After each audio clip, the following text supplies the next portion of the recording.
Nandito kami ngayon sa inauguration ng ginawang gagawing farm. Tapos na yung bakod. Bakod pa lang. Ito yung bakod. May tirang konting pine tree. Halos. Ayan.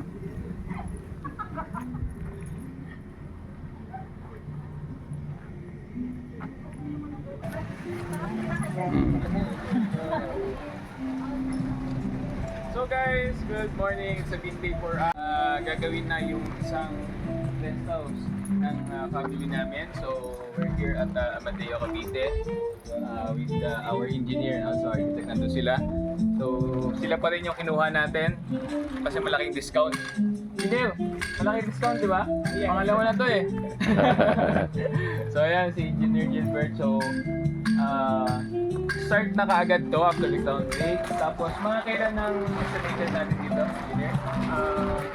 Check ko lang sa sa contract. Pero mostly estimate kami ng 10 months. 10 months. So ayun. And etong lot na kasi nito is built for our also is consider din namin ito na farmhouse kasi dito na rin kami tatanim-tanim. Ayan. Kaya kasama natin sila, mother, and si yung isa nating vlogger na tatay. Ito yung camera yan. Ganun ba? Ay, meron din ako eh. Ayan, si Mrs. Ayan, kasama yung mga staff natin. So guys, samahan nyo kami sa ground break na gagawin natin. Kapit sa dakong ito, ligtas sa lahat ng uri ng kapahamakan.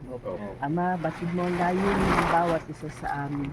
Sapagkat sa araw na ito, Ama, isasagawa po ang kapagsasaayos sa dakong ito.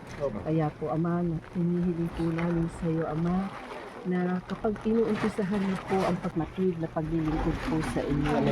Ama, sumasampalataya po kami, Ama. Gagabayan mo po ang pagsasaayos ng tahanan ito upang sa gayon, kapag tinitirhan na po, Ama, ang dakong ito, makita mo ang ganap na kapayapaan.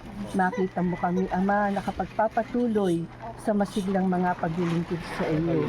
Lagi mo kaming uugnay sa aming namamahala upang lagi po kaming nakaugnay sa iyong banal na harapan. Patawarin mo po kami anuman ang nasumpungan mo sa aming pagkukulang at mga pagkakasala. Ang lahat hinihiling po namin, Ama, sa pangalan ni Jesus na dakila po namin tagapagligtas.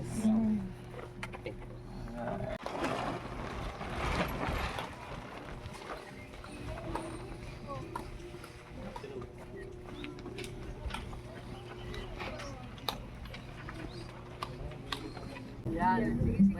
Yeah. Cute ah.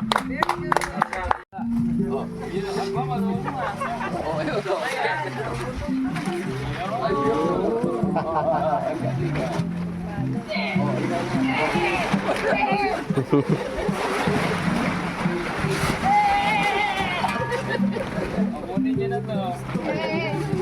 Yan. Magbablog ka? Ayan, sige, ako nalalagay ko, ha? Haluin mo na daw. Huwag mong takpan, haluin kasi. Chowking, yung tanghalian namin dito. O yan, haluin. Mamaya mo na itatayan.